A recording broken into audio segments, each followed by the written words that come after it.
Welcome to Sissygram Stories channel. How are you all? Subscribe my channel for daily updates. If you like my voice and my voice make you feel soft, then don't forget to subscribe to our channel to stay updated. Let's start the story. Standing in the garden, I felt my mother's recent comments lingering in the air, leaving me tangled in a mix of confusion and embarrassment that felt almost suffocating. The suggestion that I should consider wearing a bra had caught me off guard, stirring feelings of self-consciousness and discomfort. She tried to brush it off as a joke, downplaying the moment as if it were no big deal. Yet, it left a sting, amplifying a sense of vulnerability I didn't fully understand.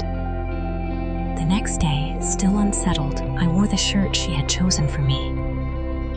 It was a delicate floral pattern, very different from my usual preference for muted tones and solid colors. As we made our way to the mall, my anxiety simmered, not just because of the unfamiliar attire, but because of the unresolved emotions from our previous conversation. At the mall, my mother led me from store to store, her excitement palpable as she browsed through racks of clothes.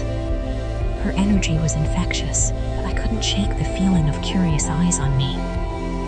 Every now and then, I caught snippets of whispers, and I realized that people were mistaking me for a girl. This realization sent a wave of discomfort through me, and I became hyper-aware of the floral fabric on my chest, each glance from strangers heightening my self-consciousness. As we moved from one store to the next, the occasional sidelong glance or stifled laughter felt like small jabs, amplifying my unease. My mother, however, seemed oblivious, completely engrossed in the shopping experience, chatting happily about the latest trends.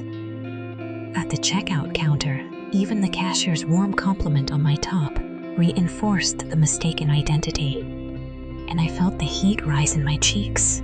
But my mother beamed with pride, leaving me too awkward to correct the misunderstanding. After we left the store, I felt a mixture of emotions, discomfort over the way others perceived me, yet hesitant to say anything that might dampen my mother's joy. This simple outing, meant to be a bonding experience, had left me questioning myself in unexpected ways. The day felt like a subtle tug of war between the person I felt myself to be and the version of me my mother seemed so delighted with. As we exited the mall, my mother, still buzzing with excitement, suggested we look for a dress to match the top.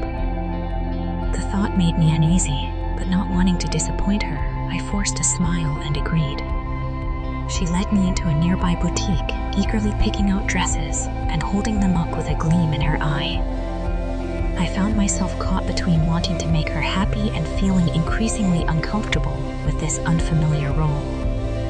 In the fitting room, I reluctantly tried on one of the dresses she had chosen, a floral sundress that matched my top. Standing in front of the mirror, I felt a wave of unease. The dress, though undeniably pretty, felt like a costume, an identity that didn't quite fit. When I stepped out, my mother's face lit up with joy, her happiness contagious. She insisted we buy it, her pride and excitement filling the moment. As we left the boutique, her arm linked with mine, I felt a swirl of conflicting emotions. Gratitude for her happiness, mixed with a lingering discomfort from the day's events.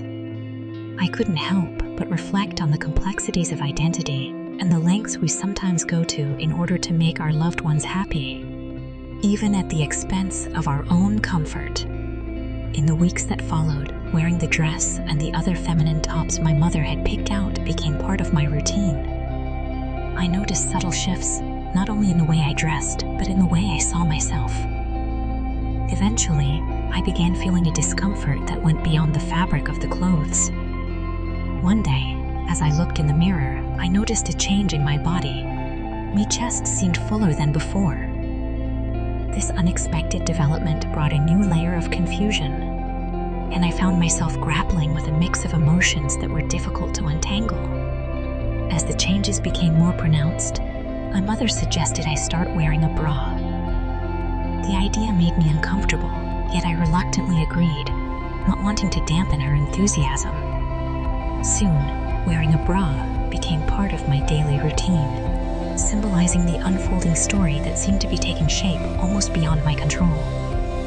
My mother, still thrilled by our shopping adventures, provided gentle support, her presence a steady reassurance in this confusing period.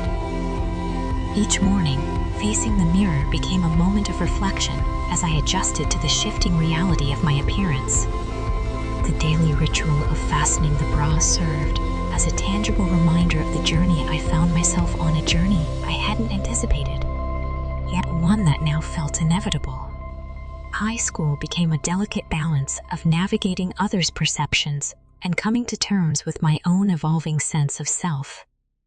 Mistaken identity became a constant, and before long, I found myself responding to the name Alina more often than not. The gap between who others saw and who I felt myself to be widened, deepening my internal struggle.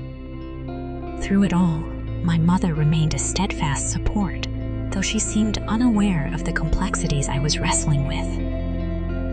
Her love and acceptance became a quiet source of strength, a beacon that guided me as I tried to find my way through this intricate journey of adolescence and identity. Reflecting on the experiences, I began to realize that self-discovery isn't always a straightforward path.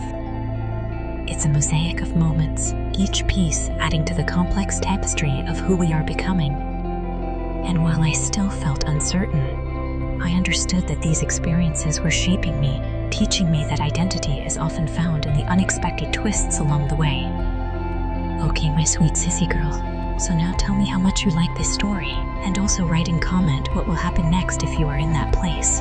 Also like and share this video with your social media account, and hit the like button and subscribe for more of this kind sissy stories.